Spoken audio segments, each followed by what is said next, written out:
So I was actually planning to post this video earlier on because I want to talk about Uranus and its higher vibration, which is apparently Makemake. And I looked into my chart kind of to see, when you look into your chart, it's kind of how you understand the planets a little bit more, and the bodies and asteroids and all those things. So in my chart, I saw that it's like, oh, I actually have more than I thought. Like, so naturally, you always find something. You never know. You keep looking at your chart, and that's where you find source of information, especially when you add other bodies, asteroids, fixed stars, even the 4 current black holes. You'll find something there. So I noticed that there were several things. First of all, before I go into that, I want to talk about specifically why, apparently Makemake has a lot to do with manifestation, meaning like, because Makemake is like this asteroid that was, or dwarf planet, whatever, that was discovered, and Makemake is sort of seen as this ability to not only manifest, but because it's high vibration of Uranus, it's about transformation in a kind of a higher way. Let me go into Philip Sedgwick's words, those, because those ones tend to help me a little bit more than what I've discovered. So it does tie into what I do. Like if I look at my chart again, Makemake is literally it's on my second house, but it tends to oppose my moon, which I feel means like, because when moon in this, because my moon is in Aquarius in the 8th house, as you may already know. And I've always felt that when it comes to feeling kind of like where I feel at home and feel safe, that is also the 4th house, but with the moon, because it's in the 8th house, it's a lot of it is, because it's in the house of transformation and fears. I feel like that kind of pulls at my ability to get things the way it's meant to be. When I say meant to be, as in it could be fate, and it's neither fate nor free will. Like I said in the previous video, there's no such thing, because they're one and the same thing, really. Because you are one and the same thing, means our source is our source. It's our right. So when the ego wants to separate, then that's when the ego goes like, well, I want to do this, I want to do that, I don't feel safe, and I don't. Okay, so but.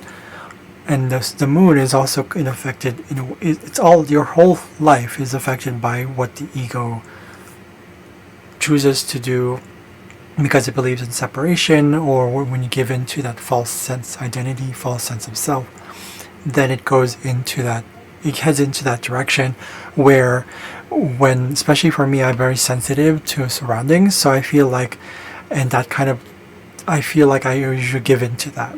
But Makemake is all about balance, trying to figure out what it is that you're really highly optimistic about.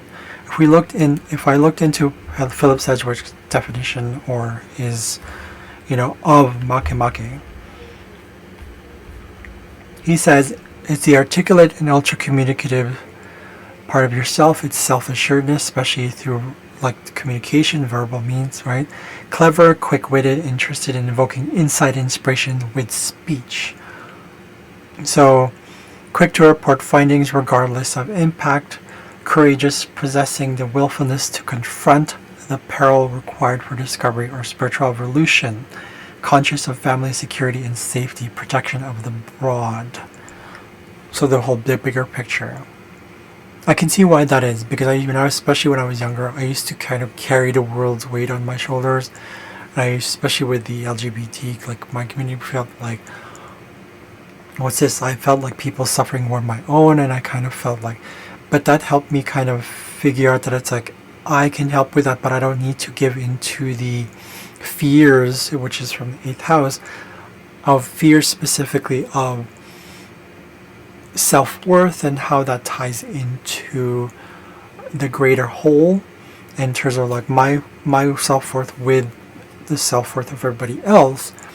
And I feel like that really ties into Makemake. Makemake is kind of confusing. And you can probably see right here, I tend to speak quickly, right? That is my Uranus thing, but it's also because it's square to Makemake, my Uranus and Mercury. There's a lot of doubt sometimes that happens, like, you know, being creative. It's not just like these sudden things that come out, you know, it's not just like insights, but it's also like this sort of just wanting to go and it usually does, it does tie my second house with my fourth house, so that means self-worth, sense of freedom through what I possess. It could be a skill as well. It doesn't necessarily mean like material possession, but also skill sets or ability to, in this case, to communicate and be creative with what I want to say, and just go crazy with it. And yeah, and this is that kind of thing. It is in a square aspect, but that challenges me to just kind of also be. That's why it's being present is always the key. Being in the moment, focusing on the body, bringing the attention. How many times do I have to say it to myself? And I do feel like I'm saying it to everybody else, but I'm really more like, you know, when you give advice, you give it to really yourself, right? So this is what the weird thing is. This is the weird thing that's happening. Like it's too fast. It's really too fast. Like I get it from my dad. It's inherited, and it is a fourth house thing as well. I can see why now. So, but Makemake is that sort of that very quick-witted sort of energy. That's why it is the high vibration of Uranus, and that makes sense why Mercury conjunct Uranus in my chart is very like a lot of intellect, a lot of like, you know, things that come through, and it's just like it's very a lot of intellect. But I find out with that in Scorpio, I feel like sometimes knowing what to say is kind of like Scorpio kind of falls through, and I usually have to process everything first and kind of wait for it and be more observant before I say anything. With Makemake there, it also pushes that through, which is Makemake in Leo, in the last degrees of Leo here.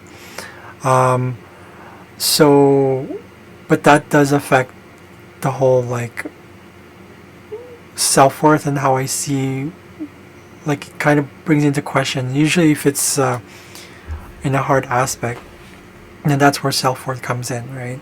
So, but talent is also there. The asteroid Talent, literally an asteroid is called Talent, but also Regulus is there as a fixed star. But Regulus is more like a conjunct Talent, because the fixed stars, according to Julia Balazs, have a smaller orb than the asteroids and the planets, because they're so, I don't know, there's something that has to be kind of more serious. I don't know. But it does show that it is conjunct at least Talent. So that means that I have this ability to be definitely like courageous, and I could say in certain regards like a risk-taking, because it is in Leo. It's in 29 degrees Leo. It's literally like in the last degree of Leo before it goes into 0. So a lot of tension towards wanting to quite kind of like feels like I need to shine somehow and just be expressive, like it just kind of and it does it, because it's also opposing the moon. It just cracked there. It just goes, so I have to balance that whole being observant and being kind of, that's very also Aquarius, even though it is crazy. It's like, you know, it's not just like out there, it's more like inwards. It's very observant, it's very much, you know, analytical rather than intuitive. So balancing that analyticalness with intuitive with the moon, but also I also have here Jenna, which is Signy something. I totally forgot what this is. Something to do with the past, with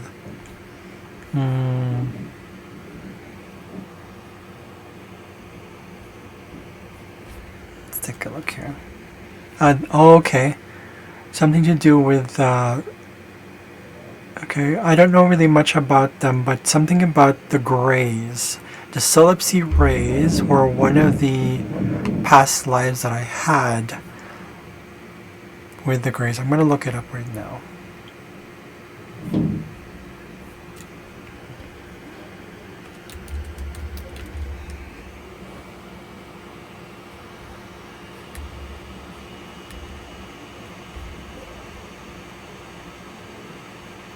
Okay.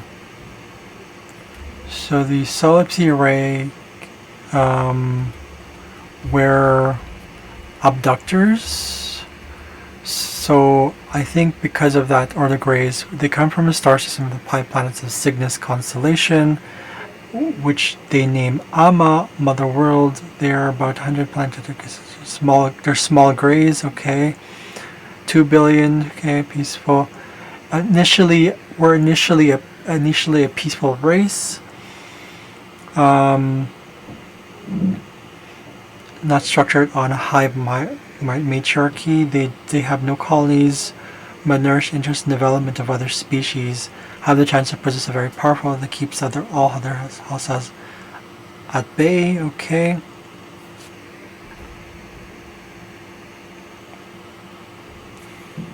There's a faction, though, of some of them made alliances with the Syakar Empire, which were the Dracos. Not all Dracos, of course, not all Draconians. And so that ties in with the moon here, where I must have had a past life, most recent past life, because it's in the moon. It is opposition, but it's conjunct, the moon. So that means that I couldn't have been one of those that worked under the Syakar Empire. It must have been one of those who were more observant, looking to, to nourish the interest and development of other species. Have no colonies, but nourished. Okay, so that ties into the whole past life thing as well, which is like South Node in Aquarius, which is like always lifting everybody up. So that's a past life thing. That definitely makes sense.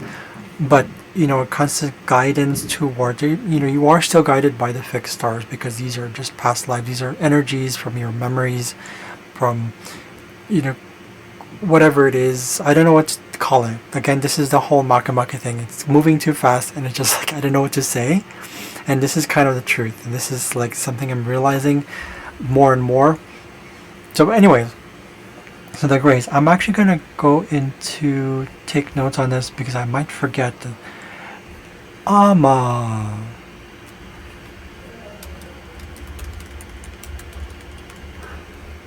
I don't know. The Amans, Ami, I don't know, whatever.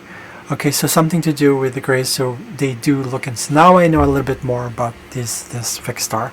So yay! And of course, opposite of Regulus, which is more about magnanimosity, and Regulus, I believe, is one of the angels as well as archangels. I don't remember. But the point is that I have that placement. So going back into what I wanted to kind of talk about with today was that, when you have Uranus when you have all three, Mercury, if you look at all three, Mercury, Uranus, Makemake, apparently, because according to Astro.com, of course we know that Uranus is the high vibration of Mercury. Makemake, though, however, is the high vibration of Uranus. So that makes it really like a powerful sort of like really up here, but more like out there. I don't know how to describe it. The way I see it, Makemake is like this. It's very, very powerful pull of energy that is like. This is why I realized Uranus isn't just that crazy transformative energy, because Uranus is unexpected. Uranus is unpredictable, but Makemake, I believe, is more stable because it's quick, it's energetic, it's vibrant, it's that energy of just like all these ideas from, especially it's really out there, so it's further out from Uranus. So that means that Makemake does bring in information and guidance and all that stuff from elsewhere. in my chart it is square. I'll show you my chart now. It is square, like right here. Right, so I have Makemake right here. Square, and also square Horus. So there's a kind of like that makes sense. Why?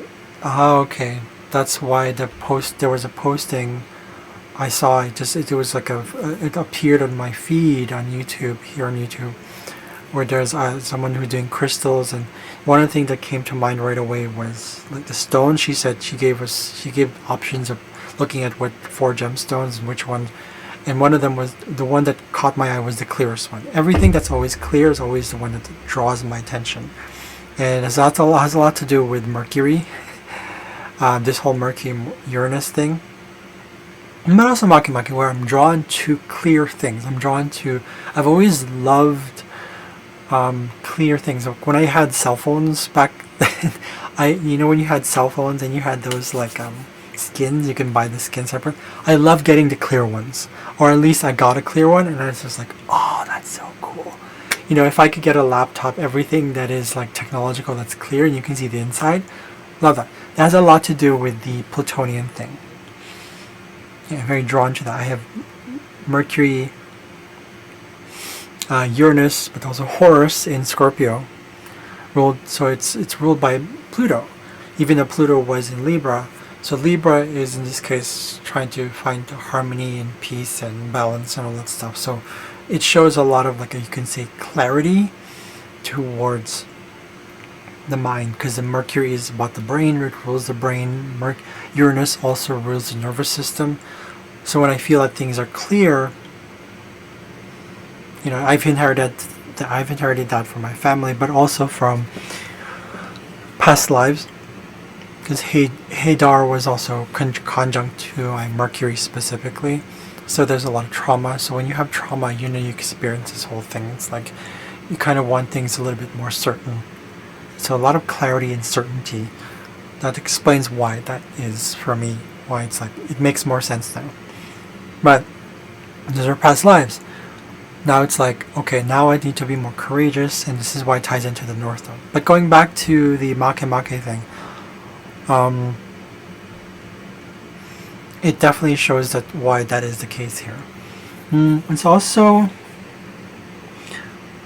Mars is a little bit separate here, because it just is square to my moon, and you've already seen that. So square to my moon, therefore square to what is this one? Jenna Cygni, what is this called again?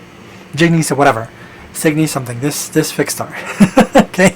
This the star that is guiding me from my past life as a solipsy ray, or a gray.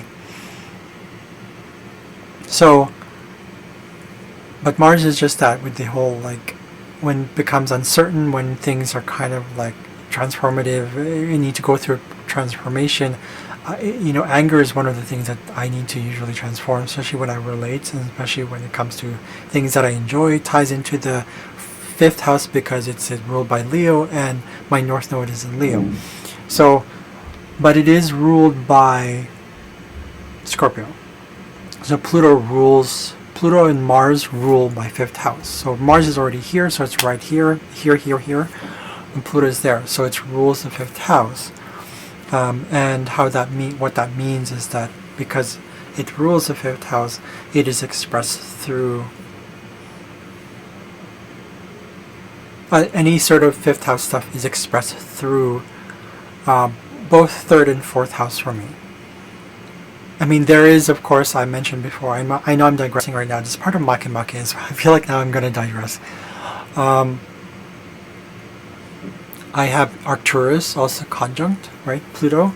So a lot of that whole gentleness, being gentle with oneself, coming back into that, but tying into the sun. Izar was a fixed star in a past life, apparently also worked with the Izars, or part of, I guess you can say, conscripted to the Siakar, the Draconians, who were very dark and very manipulative and very just like self-serving, dark energy, narcissism, right? So must be something that I've had in a most recent past life where I had to kind of be, but because it's Izar, I don't know if it was, because it's not draconian, it's more, maybe I was, in a past life, I was kind of subservient to someone who was narcissistic or narcissistic surroundings. And this is why I behave this way today. I'm kind of like, now I'm trying to shine again, trying to be more like, and actually embracing that dragon energy. Something that I'm looking forward to in the near future, or somehow, I don't know how, when, maybe. But really embracing that dragon energy and being more like, because that's what Draco is. It's like a huge fucking constellation, right? And it's just like, it really has a lot of potential. But when, unfortunately, many of them, became, self-serving and to, low frequency vibration, a lot of fear, a lot of control, a lot of fear-mongering. So that explains why that's a past life thing. So always kind of being uplifting others and kind of being more like, so I'm learning to balance all that stuff. So that ties in with how I can still learning to be able to manifest. Makemake, how does it, if you ask him, how does Makemake really manifest? Well, if you allow higher vibrational thoughts, okay, it starts with a thought. High vibrational thoughts, high vibrational, like just being creative. Mine is in Leo.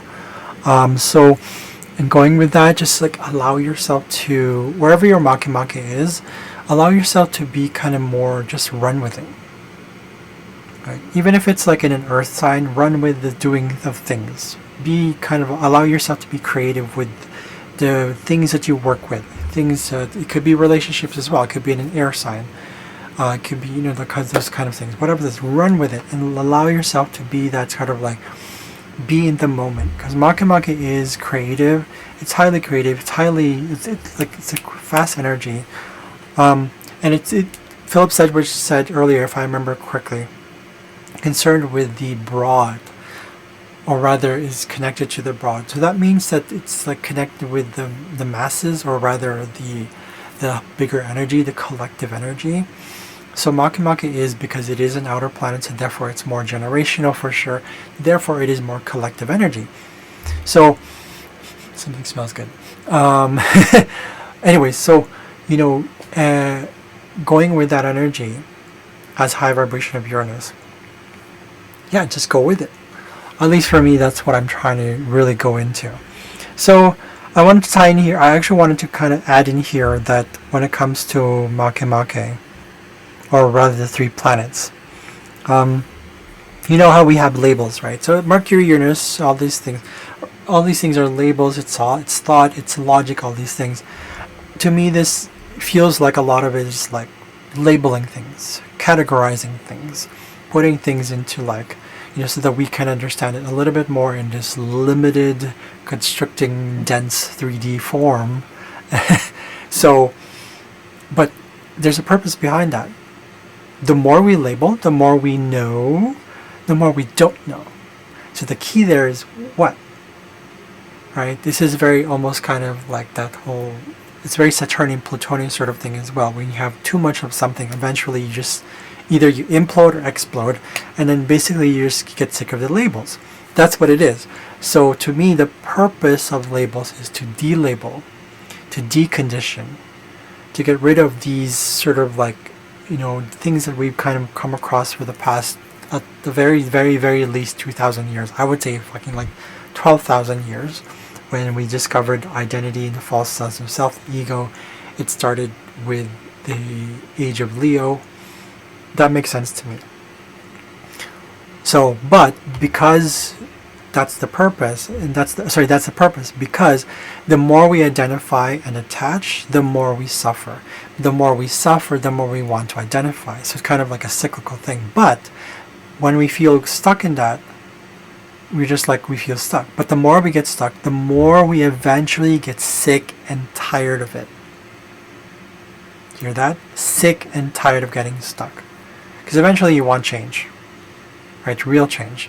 And this is where Pluto comes in, right? So Pluto in Aquarius, I posted a video on this. Pluto is already entering Aquarius, and it's going to be back and forth between Aquarius and Capricorn. Officially November 20, on November 20, Pluto will be in Aquarius officially. However, this back and forth movement is showing us that humanity is shifting between what to hold on to and what to release. What to hold on to, what to release, right? And it's not to say it should be going in one way or the other. It should be kind of a balance of both, because we need everything. This is part of shadow work, right? But because your Aquarius is ruled by Uranus, and Uranus is still going to be in Taurus, and it's in retrograde for a while, especially this year, it's going to be more about bring towards change, the real change, inner core change in all of us collectively and individually. That sort of like, what is it that we enjoy? What is going to be, what is are going to be a Taurian sort of that energy you feel of, like, in terms of society. Taurus meets Aquarius here, where it goes into, there are things that we need to keep that are beautiful. So going back to the earth as well, Taurus is very much it's the builders of the zodiac, but it really enjoys the simple things in life. It could be plants, it could be animals, it could be, anything natural, really. And it's a bull, right? So naturally it wants to kind of take things slowly. And it's time to take things slowly, not just, that very Aquarian energy where it's just like unpredictable or kind of weird and quirky, but also, so both. Quirky weirdness, but grounded at the same time. Which also ties into Aquarius can be, but usually Aquarius is more of a Uranian sort of energy. It is still Saturn, but with Taurus there, it's going to bring that a little bit more down, so it's like a balance between the outer realms of vertical into the horizontal, which makes perfect sense, right? Pluto in this transiting Aquarius, it's going into Aquarius, is going to bring about those changes, right? So self-worth value is part of identity. Okay, that'll come through and bring us towards a better, it'll make things, I believe, better, and we are elevating. Things are coming about, and there's no, it's the age of Aquarius is going to really come full throttle. Well, maybe in 100 years, but the point is we're in that transitionary period. So allow it to shake in the earth within and beneath and above and outside. And inside, outside, everywhere. Right? So, because I saw this video by Eckhart Tolle, I'm going to share the link below. He said that, the way I understood it, rather, I don't know exactly his exact words, I don't remember, but he said the way I understood it is that the ego is the delusion or fiction or fictitiousness from identity or identifying an attachment to anything. Okay? Be they concrete or abstract, high or low, or good or bad, story or no story, something or nothing, singular groups, better or worse, superior or inferior. It doesn't matter. It will do that. The energy of feeling of complaininess, being always complaining against the truth of the moment. So making an enemy of the moment, where nothing can be done about that moment. So however, he also said that before we develop the ego, children, if you notice it, and I think I noticed this for many kids too, yeah, they use a third person. So they don't refer to them as I. There's no identifying with that. So they feel they're detached from this form. Now I always have a picture here beside me, my picture when I was a kid. And it's a reminder for me to go back into that childlikeness and just be in the moment. And if you look up Eckhart stuff, look it up. And it's not just Eckhart, it's all about being present. It's all about, the goal is eventually detachment, but the goal is not the goal. There is no goal. Being present has no goal. Being present is being here in the moment, and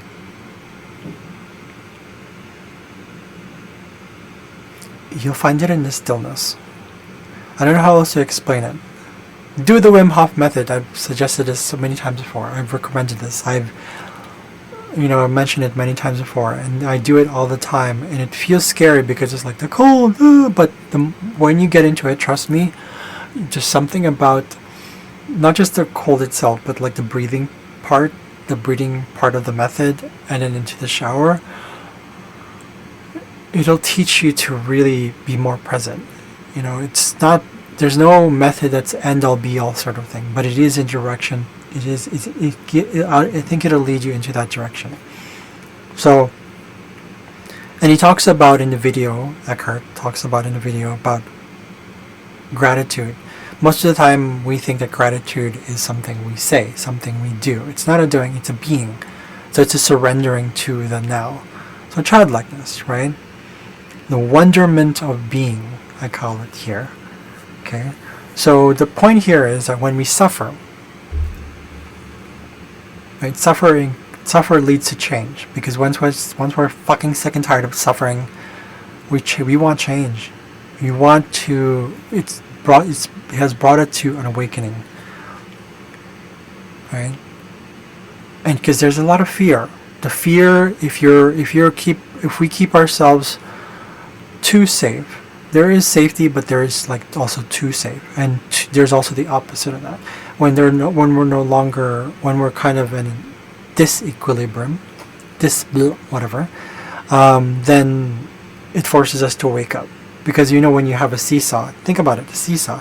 What happens when you're not balanced there? Well, it's a good thing, because that means you're more alert, right? But it actually brings you, it kind of elevates you. Your mind starts to go like, okay, the mind starts to become more like this thing that you start to sort of realize, oh, there is that thing. Oh, right? So, beyond all that is now we have the choice.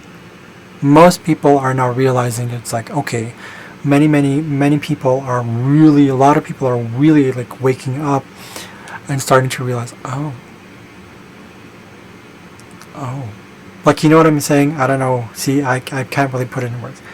So a healthy ego, just to finalize here, a healthy ego lives in the joy of the moment, accepts its impermanence, and is open to the eternal within and without. So, I hope that gives you some sort of insights. I realize there's a bunch of things I wanted to talk about here, but that's for me to go through.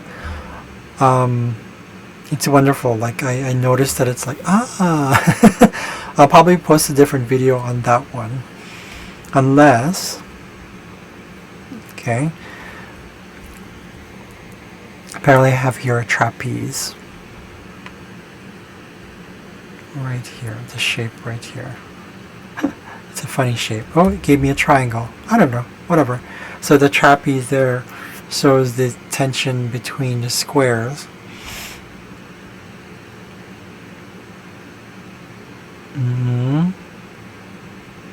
Yep, okay. So the emotional unpredictability, uncertainty, and how I perceive myself versus how people see me, and the skills that I have, and the guidance, and then doubt the things that I doubt about that, versus how I want to portray myself to the world, this square right there. But at the same time, knowing to work with that and then process it myself and be kind of like just being in the limelight when it needs to be, right here, this trine. But in the same time, when people trines trigger a natural ability to process in what people perceive me to be, because I do this quite a lot. This moon thing, this sextile that you see right here, I do this quite a lot where I process what other people think, because I still sometimes do that. But I'm like, no, I don't always need to do that now. I feel like, okay, someone has a thought, and someone has an opinion, then that's it. So I've become more objective towards it. And so there's that thing. So in the trapeze, apparently, I don't know if they mentioned it in the website here. Oh, they did mention it. Okay, so this link, it was through astrotheme.com. Infrequent figure formed by two planets, blah blah blah. Okay, figure has no precise rules because it's not yet been classified. Transextiles bring ease. So, like all figures with hard aspects, trapeze prompts to create and to build in order to progress, at the cost of a little bit of will and energy. Thus, this figure seems dynamic and positive and more manageable than other very explosive figures like grand crosses, the arrow, even T-squares. All the more so because tension and easiness come more balance. So there is that balance. So yay, but I also have a kite. I noticed that I have this sort of that's sort of this right here. Right, this grand trine. Apparently there's a flow there, but it becomes too comfortable. Being comfortable with how I portray myself to the world, making choices about that, or making not undecisive choices about it, and kind of dealing with the consequences, but at the same time knowing how to do that, knowing when to time the choices. I'm like, okay, maybe I don't reveal myself necessarily to you, and knowing when to sense that with the whole Horus thing, really sensing. Horus and Uranus is right there. Also with Agena or Ptolemy, something to do with like a lot of instinctiveness and sort of like being sensible, and a lot of, apparently I have clairvoyance, clairsentience, clairvoyance, and clairaudience. I have those three apparently, which makes sense now. Because of the Makemake thing as well, which is interesting, because there's also the clear audience, which is because I have it opposite of well, it's namely Uranus.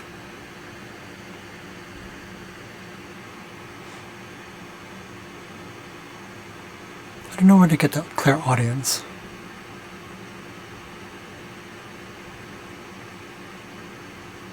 Something to do with Taurus. I'm sure there's something to do with Taurus, because Taurus is right here.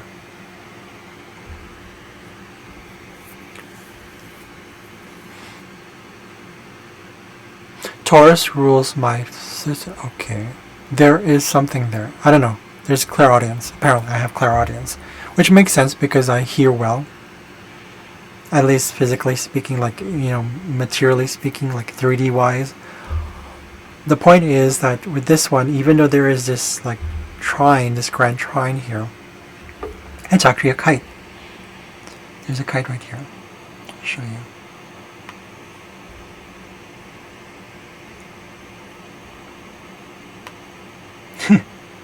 Okay, kite to Jupiter and supergalactic center. So a lot of pull. There's a sort of black hole represents a pull towards something that's hidden and brings it out. And with Jupiter there, it's conjunct Jupiter. It's definitely showing that ability to be more patient, because it is through Virgo, but it is conjunct Saturn, because it's in two signs. At the very least, I have these sort of like inklings to like kind of just push through and just push through and push through and push through and grow and expand and be more and have faith. Even despite all the limitations of Saturn there, that's showing that. So that's the point of release. And we also have here an opposition right here. Right? So Jupiter, supergalactic center is opposite Pholus and Port of Fortune. So it's knowing to know when to release that tension of like.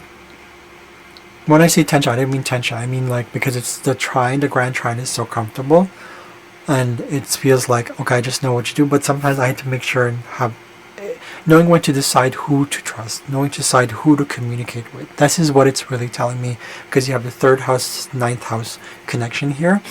So this sextile between the other planets, so Procyon and Ascendant, with at the very least Horus, Uranus, again our Ptolemon, again, yeah, to Mercury. I make use of that whole like, okay, have faith, having this sort of belief and this I guess steadfastness, you can say, with how when I am able to connect with others and really communicate with them the way it's meant to be, the way it's guided. There's something else comes out, and something is revealed to me. Something is revealed, and I was like, okay, well, there's some. So I'm very patient towards it. I become more observant when it comes to this placement right here, and I know how to work with that energy. But it does come out through fullness. Fullness is the one that's kind of pulling and say, okay, needs to be released somehow. There's a release of like that whole. When I say release in this case, it's kind of like fullness is pulling at Jupiter, or Jupiter is pulling at, actually supergalactic center is the one that's really pulling here into making timely decisions. In this case, timely decisions towards, because it's in Pisces, divine timing. Right? Instead of just going with the ego and just kind of wanting to be kind of perfect. You know, Jupiter in Virgo is the tendency to kind of like pinpoint and pick out the little things before it even feels optimistic, and before it even grows. So there's that feeling of like, I need to work with that energy of like, okay, I can sort of pinpoint things, but at the same time I need to also figure out there's something else. So I use technicalities, I use that energy of Virgo to look at things, but at the same time learning to also balance that with faith and trusting that it's like, okay, there are people who come into my life, and especially foreigners in this case, I would say, because it's a ninth house thing, people also who know more, people who are like probably also in coaches or teachers or guides, not necessarily guides like just guides, like people, actual guides. So this is what it's telling me, that it's like, okay, because I tend to be kind of guarded when it comes to people and who to trust and how to portray myself to them, and because but there are times when it just comes in, and, yeah. So that's what this kite is showing me. But I also have here another kite, yay, right here, right, and then right down here.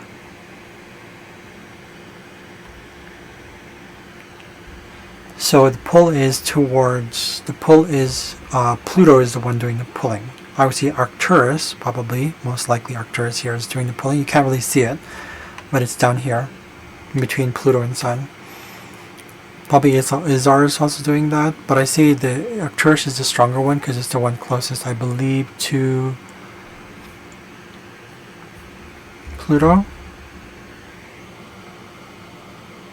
23 degrees. No, it's right in between. No, actually it's closer to Pluto. So Pluto is the one doing the pulling. Or Arcturus through Pluto. And so that means that it's my older past life, is one of the oldest ones, where knowing to be kinder to myself and knowing what my role is, not just with my family, but also like how I guess you can say, knowing when to trust guidance from here, the mind itself, in personal body, but also God-given gifts. Arachne is right there on top there, right? Arachne is right there. So, and also Andromeda, so the guides from angels, angelic guidance. And so this whole thing where I know how to work with and be creative. I guess I'm quick to, I guess you can say I'm quick to judge here. I'm quick to kind of conclude that it's like, talents is right there on the other side. It's in the second house. With my career pertaining to things that I enjoy, This is the 5th house stuff right here. So, but because of that flow, sometimes there's no release. There's no, this is what I'm talking about, release. There's no release. There's no, okay.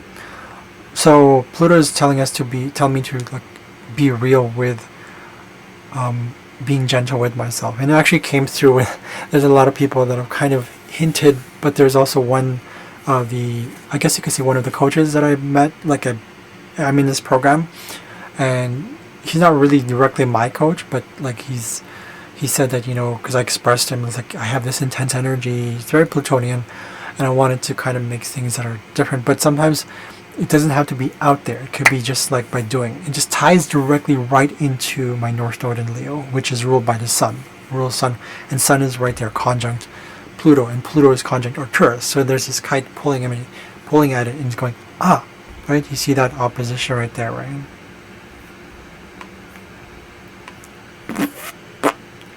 Right?